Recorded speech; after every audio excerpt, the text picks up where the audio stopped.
completely. That's with the trials in. The osteotomy is closed completely, required no external fixation at all. And that's the sleeve crossing the osteotomy.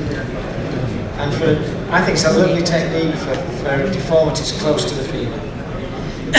Right, my last one. This is very close to my heart. 62-year-old man. He was struggling with golf and skiing. So any issues? Yeah?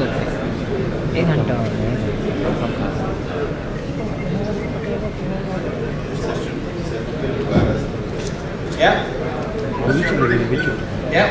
So he's got varus deformity. Okay. Patellofemoral joint.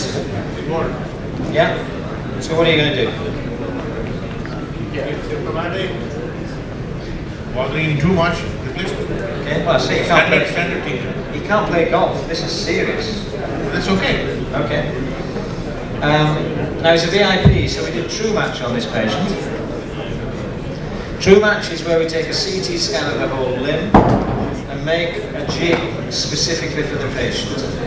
You dial in the parameters that you want. So on this femoral cut, it's a PS knee. We're going to take 11 millimeters of bone off the high point, and we're going to take 10 millimeters off the high point on the tibia.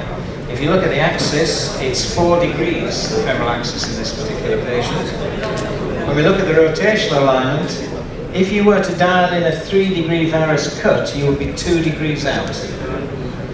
So that was changed, and a 5-degree rotational alignment was built into this knee. It was a size 5, both sides, PS knee. You get a sizing of the knee from the scans as well, so you know what size of implants you're going in. So we can do this now with one box of instruments, and it's quicker as well because of these patient-specific jigs. There's the post-op. This is a mobile-bearing PS. As I said, patients under 70, I use a mobile-bearing PS. That's the flexion range. Picture on the right is his right knee, that's the range sitting, and on the left, that's the range in the replaced knee. And I said it's very important to me. Admitted day of surgery, the only post-op analgesia was diclofenac and paracetamol. Discharge day 2, driving at 3 weeks, 4 years now, plays golf, skis, walks 8 kilometers easy. And I said it's very important to me because it's my knee. I was skiing about 8 months after surgery. We get it. Allow after total knee this skiing as well? Yeah. Every patient? Every patient. Skiing's not a problem. Cross-country skiing. Yeah. Because cross-country skiing is you're loading your knee and using it. They ski miles. So it's a bit like telling the patient not to go down. It's the same thing. Downhill skiing is very different. Because you're loading the knee in the leg. It means you also allow stepping activities? Yeah. In hip knee both? But it is mentioned in the literature should be avoided. Heel striking activity should be avoided. What do you think? I don't think there's any indication to restrict activity apart from the obvious things that change your cycling pattern. The average walking is not an issue. No, well, cycling. Walking's fine. Cycling's fine. Swimming's fine. Golf is fine. Swimming is not an issue, but no. heel is flying. Yeah, everything else is fine. I would like to know when, for any extra-articular deformity, you would like to use a computer-assisted. I went through a phase of doing computer-assisted surgery for a short time. But in my hands, it took longer, so I did less cases in my list. We had it loaned, the equipment, while I was doing it, but if I bought it, it would have been £60,000. My chief executive wasn't very pleased because I was doing less cases. When you look at the data and the literature of navigation against traditional jigs, there is no clear evidence that navigation changes the outcome. even though the people that are very keen on it say the alignment is better. It is. Alignments are better. They don't have as many outliers, but we're still not seeing the knees that we do traditionally fail. So it may produce a better looking knee, but there's no evidence that it enhances the survivorship of that knee either.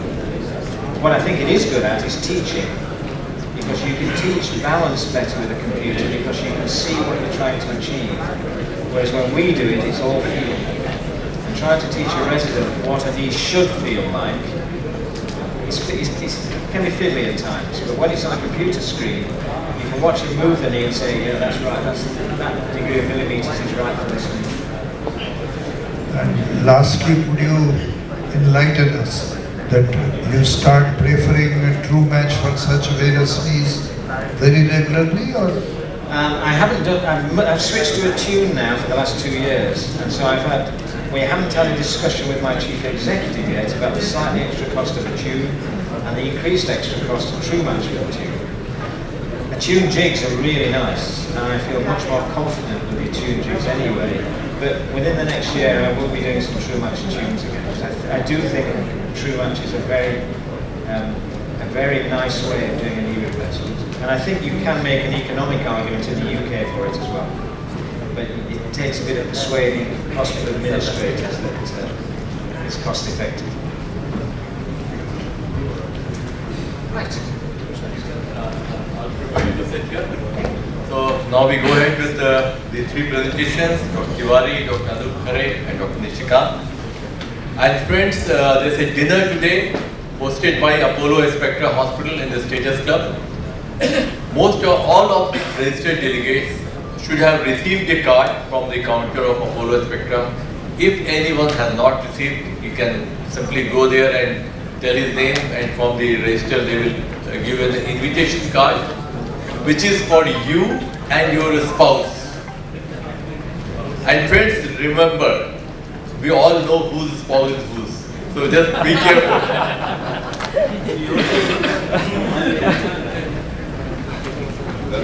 You see, we always welcome good people there, so we don't mind.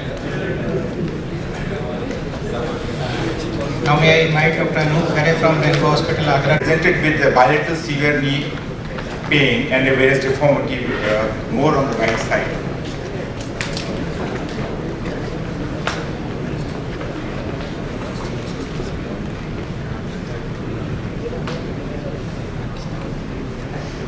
You can see the lateral thrust in the right side, and what does this thrust means? The tibia is going out, the medial structures are very tight and it's painful.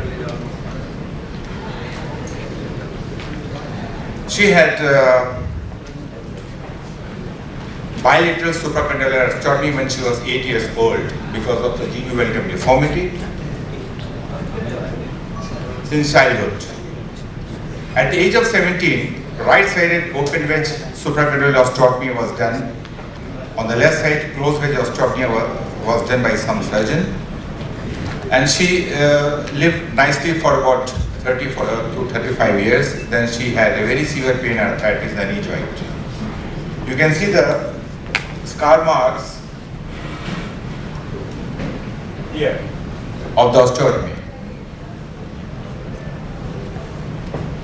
The preoperative range of movement, right knee had 70 degree of flexion and 10 degree extension leg. Left knee had a 80 degree of flexion and 10 degree extension leg. That was important points. And walking, she had a dynamic instability on the right side. This is the scanogram you can see. Here is the supracondylar deformity on both the sides. This is the scanogram, you can see that the whole film is very, very important to have in a scanogram. Ideally this case is for the CAS, but I don't have CAS. Right side she had 90 degree deformity, supracondylar deformity over here. And on the left side, she had 18 degree deformity. Lateral side, not much, just 5 degrees. Now here's a case for discussion what to be done. So point is, first is a lateral thrust in the right knee joint, and she had bilateral supracondylar deformity. How to do it? That is a point to be discussed. And I don't have cash. And I did bilateral knee replacement. Yeah, Phillips, you tell me first what to do. I'm sure you and I will do. What's difficult? I would do a supracondylostomy and I would fix it as I did there as it controls it so well. My only concern is just looking at that rotation. Yeah, there is a rotational as well as a varus deformity and supracondylar deformity also. A difficult case. There's a rotational deformity on the right knee, so you've got to correct that at the same time as you do your closing wedge. So that way.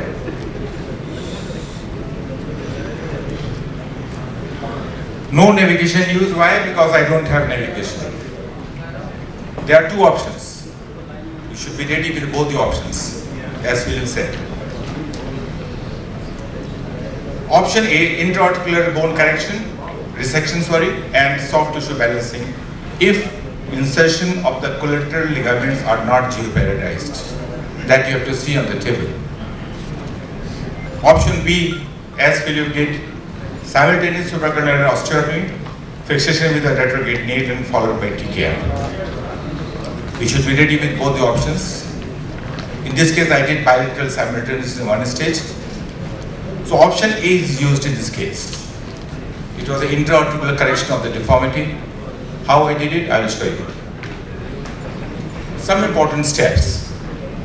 Make the entry hole in the femur lateral. Tibia is not an issue at all. So I am discussing only femur. Distal valgus angulus 9 degrees in this case. Use image intensifier and external zig because you cannot put the internal intermediate rod because of deformity. So you have to use the external zig and use the image intensifier and a radiolucent table to see where axis is coming right or not. You should be very, very careful about the collateral ligaments. And luckily, because the deformity was less than 18 degrees, I could correct the intra-articular. This is the extra-articular cheek to be seen. This way, we cut more lateral condyle, resulting in lax lateral collateral ligaments. So, I have to do too much release on the medial side, and you should be ready with the TC3 also on the table. The good amount of medial release is required for the balancing. And this is the post-operative picture. This is scanogram, you can appreciate. The mechanical axis is absolutely balanced on both sides with the intra-articular correction of the deformity. The point is, if the deformity is less than 18 degrees, you can think of doing intra-articular correction rather than doing the two operations, your two-stage operation, and preventing the complications.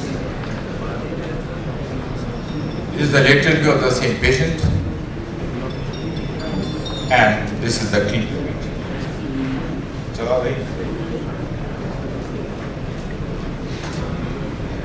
And this is the 8 years follow-up. I did 8 years back. I think nothing wrong. Thank you very much.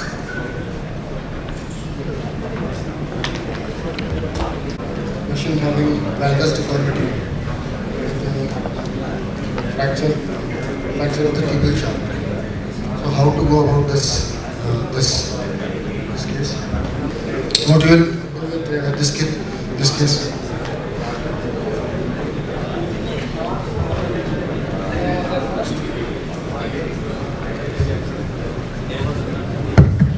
Is there any mobility at the fracture site? Yeah, there is a mobility. This is a fresh fracture. Yeah. This is a thrice healed stress fracture, and this fracture is a fresh one. This is fast fracture. This is thrice healed fracture. Thrice healed. Thrice healed fracture, and now there is a fresh fracture. This is the fourth episode of fracture in the same patient. What is the pathology have you found out? It was just osteoporosis. Stress fracture. Yeah. Stress fracture. Yeah, stress fracture. Vomiting. Yeah. Stress fracture. Valgoid. I think it was not granted in time. Markedly after. Definitely here we will go for femoral cuts fast. Yeah, 75 years old. Yeah, femoral cut fast. then we have to control, we have to stabilize the fracture site, we have to reduce it, then the tibial cut, because once you have taken the femoral cut, it is very easy to take tibial cut, negotiate the tibia, and use a long extension rod. If it is stable, nothing much is required, because most of the time rods gives excellent stability. Excellent. Because tibial tray is also attached with the rod. Tibial tray is already cemented, so upper fragment is solidly stable. And distally, if it takes good fixation, then nothing much is required. Otherwise, some addition of surface fixation may be needed. I did this.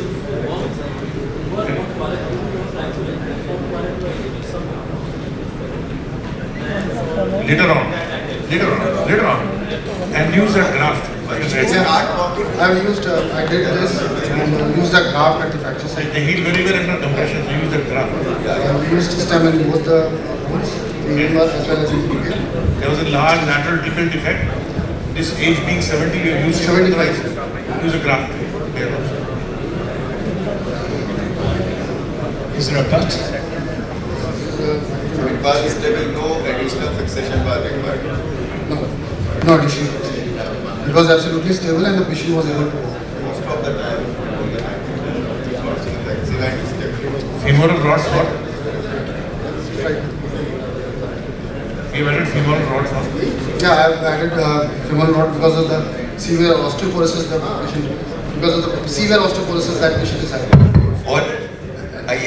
On femoral side it is not needed. Tibia, subsidence of tibia is much more common than on the femoral component. Whenever it is the tibial loosening which is common or subsidence. Femoral component is Actually, it is recommended when the bone is very much osteoporotic. If you are putting extension rod, one should avoid that because you take out big notch cut for putting the rod. So condyles, Indian patients have very small condyles. So you have very thin condyle of the medial and lateral side. Can I intervene here? The osteoporosis is usually not the indication for an extension stem. You used it and I understand. Yeah, I know. But if you use just the femoral stem without the stem, when the patient starts moving, weight bearing, Dr. Philbin may have his opinion on this, but mostly in our series and in the literature, you don't necessarily have to use an extension system. yeah. I think it depends on the degree of osteopenia you have. And I think you have it far worse in India than we have it in the UK. The only thing I'd say about that particular rod in an osteoporotic bone, if you're using it for support, I'm not sure what it's doing because it's very thin.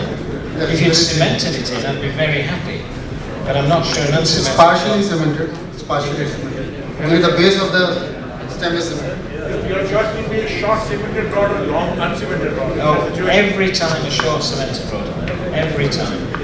We've had real issues with long uncemented rods.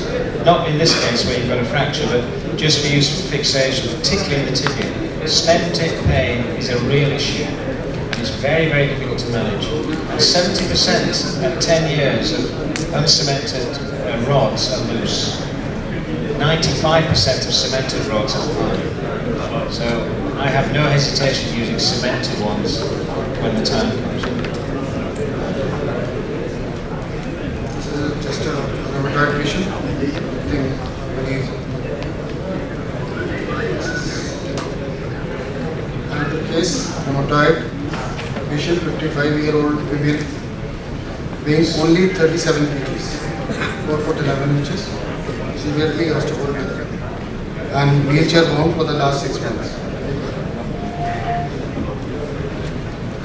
Very severe osteoporosis. Hips are absolutely range of movement 0 to 100 to 100 degrees. He was having flexion deformity for 25 degrees. So I think it is except the flexion deformity, you may need 1 or 2 steps extra. Otherwise, it is a simple case as a priority. Except here, we may require, I think the bone is quite osteoporotic. Very much osteoporotic. In on extension on tibial side, not on femur side. You can crush the bone with your hands. It is so osteoporotic. So even then, on tibial side, you may use rod. On femoral side, I will not use. I have to say I would use sleeves. Sleeves are great in poor bone because they're compressive, because the way you impact them in means that you really are putting load across the metathesis, whereas rods don't. All the load's taken on the upper surface of the tibia or the distal femur. This looks a small, it's difficult to judge. Is she a very small patient in terms of her knee? Because that creates a few issues, although the smallest sleeves are big enough, are small enough to do this. And this would be a case I would use sleeves in to get better physiological loading of that bone.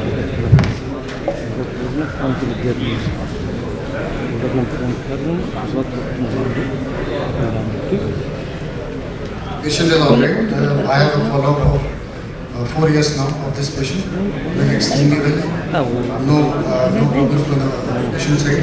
Disease is well controlled. Constraint of PS knee. This is It's a PSD. It's a PSD. on femoral side. We have rheumatology clinic at AIMS. We are hardly any rod is using on femur side. Femoral, it is a hexagonal cut. You multiple fits. So do proper symmetry. And for these patients, do not